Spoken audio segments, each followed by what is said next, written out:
Hey, what's up, moms? Good morning. It's your girl, Sharita, the Behavior and Literacy Strategist, coming at you from the Morgan Unlimited Growth Institute, where you can find solutions for your child's behavior and literacy challenges. What's up, y'all? And also math challenges. How y'all doing today? I got a good one for y'all today. But I want to tell you what I was just doing. I wanted to hear my song, Good Life by Kanye West. That is my junk right there. And I wanted to listen to it loud. So I had to drive away from my house and then drive to the park so I can listen to it loud while I'm driving. I am a loud music driving person, okay? And that song just really get me in high spirits. I'll be jamming in here. It feels good. I love that song. But I want to talk to y'all real quick about something I feel like all of us moms need to do. All right? And then I have to hurry home because hubby's waiting for me. We got somewhere to go. All right, so listen. Today I want to talk to you about teaching your child to take responsibility for, I always say actions, but today I'm going to say for their education. All right? For their education. I'm in the middle of doing my hair. I got to finish it a little later on today. So that's why I got the scarf on. I got a bunch of stuff going on right now. But I had to come in here and talk to y'all real quick. Teach your child how to take responsibility for their education. What does that mean? Let me tell you. Let me start by giving you an example. So I have a student in my class, and she was talking about how her mom might get an email from the teacher because she basically argued with the teacher, but this is how she told it. We was in the class, and we were supposed to be doing the math, and I didn't know how to do it. So, and I asked her for help, and then she didn't help me enough. Like, I still don't understand it. So I just got on my phone, and I started getting on my phone looking for the answer, right? Now, she knew, so she don't know that. That's not, we don't do that. Look for the answer. We figure it out. And then the teacher was saying, give me your phone, put it that way, I'm going to take it. And I told her, you're not taking my phone. And then I was like, oh, right? So in class, not listening to the teacher, arguing the teacher, talking about what the teacher not going to do. I mean, really? Whoa. We had to talk about this, right?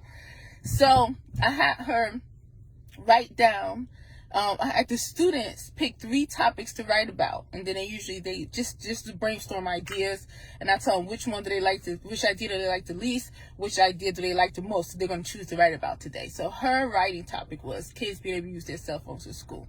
So she wrote about why kids should be allowed to use their cell phones in school. Mind you, that didn't have nothing to do with the moment, right? I had to get her to focus, but she's talking about if there's an intruder in the school, we have to have our cell phones for help and blah, blah, blah, right? So she said that, and then I said, all right, that's very good. You're a very good writer. And this is a student, when I first started writing with her, she only wrote 1 sentence in 8 minutes, and like, I just don't write a lot of writing. That's just not what I do. But she did very good writing.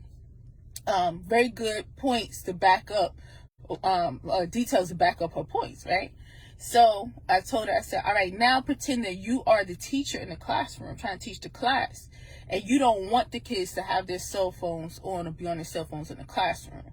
Now write from the teacher's perspective about why you don't want the children to have cell phones in their classroom.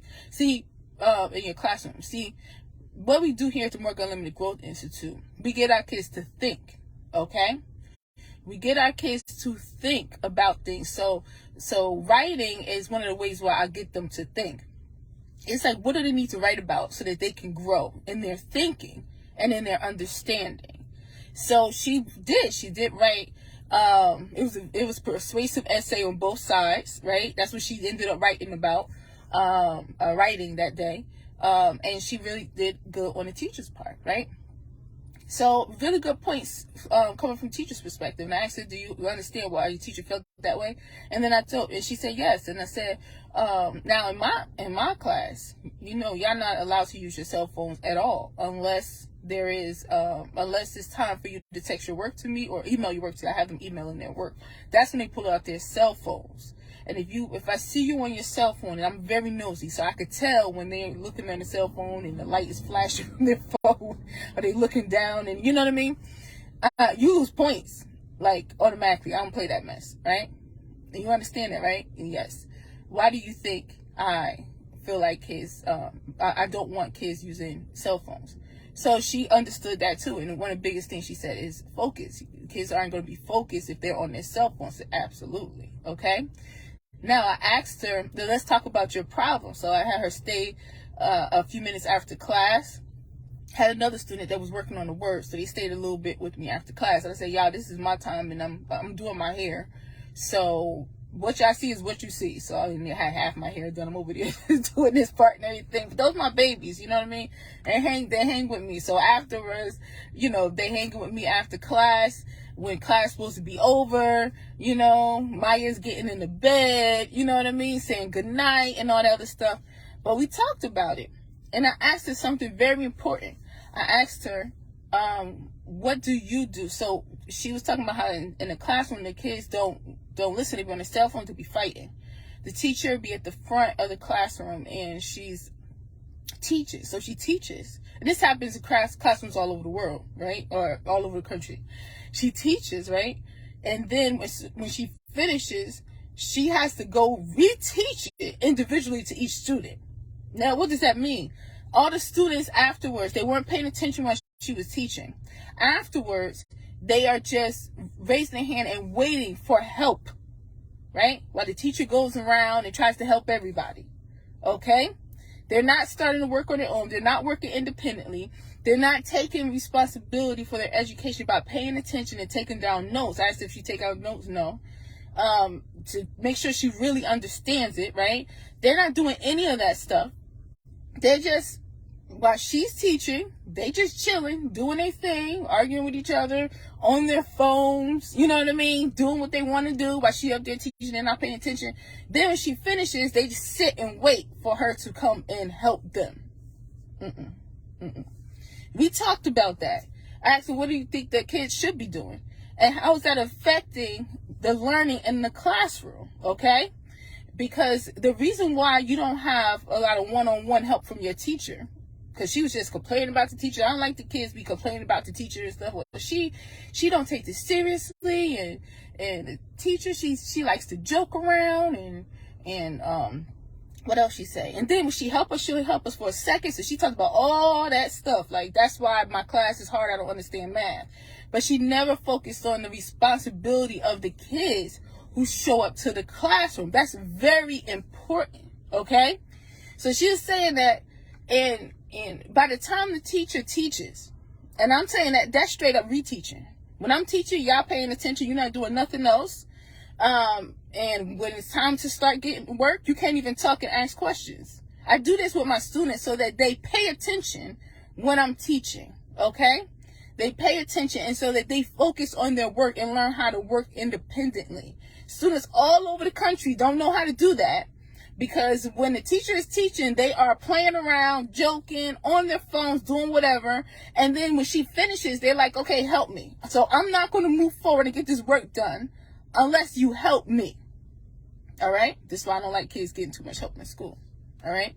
So this is the reason why when the teacher comes to you and she teaches it to you again, she says, the teacher won't help me. It's not that she won't help you. It's that, and y'all wasn't paying attention. Then when she come to teach it to you, you just expected her to help you, and you're not trying to think yourself at all on how to figure this out, this problem. So the whole class, I said, how many kids need help after she teach the class? She said, almost everybody. What kind of mess is that? So the teacher, she teaches in the front of the class, then she got to go from student to student helping them. Then, yeah, no student is going to get a lot of attention. No student is going to learn. Yes, sorry, the connection. Welcome if you're just joining. Yeah, so this is why you don't get a lot of one-on-one help. So I said, so what are you going to do so that you can do better in math? Try to pay attention more. I said, let me tell you something. See, I'm not with the bull junk now. So what are you going to do? Yeah, you should be paying attention in the first place. What else do you do? When you get home, do you study? Do you watch YouTube videos? No. Why? Because I be having a lot of stuff to do when I get home. I'm like, but I thought you said you wanted to get better at math.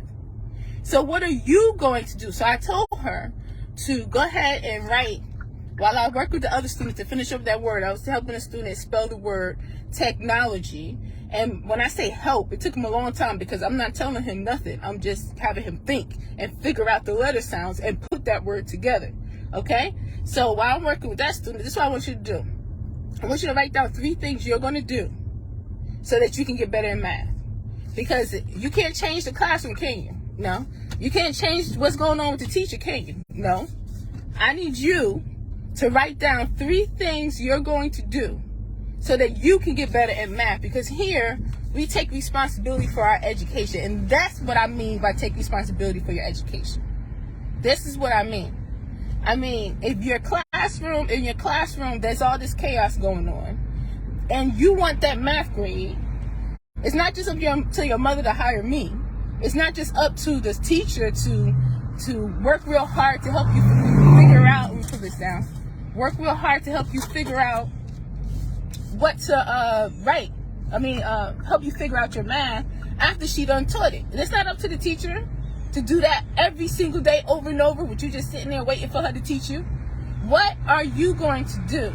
So she said, pay attention better, focus more, and something else she said, but it was all very general. And I said, when you write goals, you have to be very specific. And I said, man, you better get out of here because pay attention and focus is the same thing. She's like, Miss Sharita. I was like, no, you got to pick one and you got to tell me what you're going to be doing. Okay? Let me pull over here. Hope this connection stay. So now I put all the responsibility on her when it comes to her math, learning her math and put up her math grade.